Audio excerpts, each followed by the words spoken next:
কেমন আছেন? ভালো। আপনি কি চোখে দেখেন? দেখি হালকা। হালকা? আপনি তো বললেন মাত্র চোখে দেখেন না। না না, তা বলিনি। হ্যাঁ, চোখে দেখি না, আমি অন্ধ মানুষ, সেই কথা বলছি। অন্ধ মানুষ? তাহলে চোখে দেখলে আপনি কিভাবে অন্ধ হন? চোখে দেখলে কিভাবে অন্ধ হই? চোখ থাকিতে এই জায়গায় একটা কথা আছে যে চোখ থাকিতেও অন্ধ, রাইট কিনা? আপনি কি সেরকম অন্ধ? না না, না। আমার ইয়ে আছে না, আমার তো সরকার অনুমোদিত কার্ড আছে, আমি ভাতা পাই, আমি ব্রেলে পড়তে পারি। ও আচ্ছা, মানে আপনি কিছু একটা দেখেন বা কিছু স্পষ্ট, অতটা স্পষ্ট না, না, তাই তো? না, না।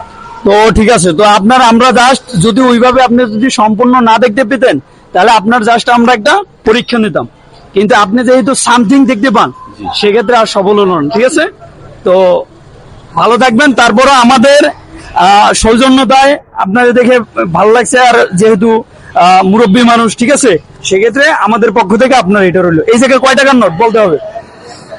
সেটা কি আমি পারবো কইতে? পারবেন আপনি ইনশাল্লাহ, চাইলে বলেন। হাতে দেন, আমি আচ্ছা, হাতে দেখলে পারবেন? নামটা যেটা, আচ্ছা, সে হাতে মেপে বলতে পারবে যে এটা কয় টাকার নোট। এটা 100 টাকা। না, হইল না তো। না বলতে পারলে কিন্তু আমি দেবো না টাকা। সেইটা না দেন, এটা তো মাপে তো আমি 100ই পাইতেছি। 100? আপনাদের আজব এক টেকনিক আছে, এবং এই টেকনিকটা দেখার জন্যই আজকে আমি এই আঙ্কেলের কাছে আসছি।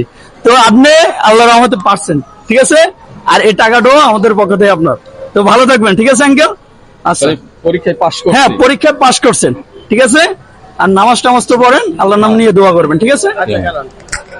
এই জায়গায় একটা কথা, আপনি যে এই 100 টাকার নোট আপনি তো চোখে দেখেন না, আপনি বললেন, ঠিক আছে, তো 100 টাকার নোট আপনি কি করে এটা বুঝলেন যে 100 টাকার নোট? আপনার কেবাচি দেখি কিভাবে বুঝলেন?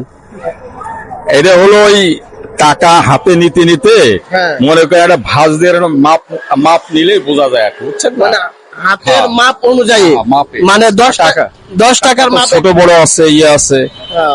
যে 10 টাকার মাপ হইছে একরকম, 100 টাকার মাপ কি একরকম? হ্যাঁ হ্যাঁ, এটা ভিন্ন ভিন্ন মাপ। এই কারণে আপনি বুঝতে পারেন যে এটা 100 টাকার নোট বা 10 টাকা নোট জি, জি। বা 500 টাকার নোট, জি। ঠিক আছে না? তাহলে আচ্ছা, আমি একটা নোট দিয়ে দিকে তো বুঝতে পারেন এটা কত টাকা নোট। নোটটা দিলাম, আচ্ছা এটা দিয়ে দেন। আচ্ছা, এটা বলেন তো কত টাকা নোট? এটা দিয়েছেন 10 টাকা। না, ভুল বলছে, হয়েছে না। এটা এটা জি, হাতে যেটা আপনার আছে এটা কত টাকা নোট? এটা 10 টাকাই যে আমার হাতে দিয়েছেন যেটা। না, হয়েছে না তো, ভুল হয়েছে। আবার একটু ধারণা নেন, আবার ধারণা নেন, আপনার ধারণা কিন্তু ভুল আছে। এইটা কয় টাকার নোট সেটা বলেন। এই যে আমার হাতে যেটা, হ্যাঁ। এটা তো আমি 10 টাকাই বুঝতেছি। না দর্শক, তারে আরেকটা নোট দেওয়া হয়েছে এবং এটা হচ্ছে আপনার 20 টাকার নোট, কিন্তু সে বলতেছে যে এই যে। এটা 10 টাকার নোট। তো আমাদের এটা বুঝতে হবে যে আমাদের ধারণাও কিন্তু অনেক সময় ভুল হয়, ঠিক আছে? সো আপনি আরেকটু ভালো করে আর কি টাকার মাপটা শিখবেন, না হয় কিন্তু অনেক সময় আর কি লস হয়ে যেতে পারে বড় বড় নোট গুলো, 500 টাকা 1000 টাকা নোট, ঠিক আছে? যদি ভুলে একটার সাথে একটা মাপ দিয়ে নেবো, অসুবিধা কি? আচ্ছা, ঠিক আছে, তাহলে দর্শককে আপনার নামটা এবং ঠিকানাটা বলে দেন তো। আপনার নাম কি? আমার নাম হাবিব, দেশের বাড়ি কোথায়? জামালপুর। জামালপুর। এই জায়গায় থাকেন কোথায়? এই জায়গায় থাকি, এই যে টঙ্গী থাকি। টঙ্গীতে না? সকলেই ভালো থাকেন, ধন্যবাদ। আবার টিভিতে দেবেন নাকি নাকি? না, আবার অন্য এক ভিডিওতে দেখা হবে। সকলেই ভালো থাকেন, সুস্থ থাকেন, আল্লাহ হাফেজ।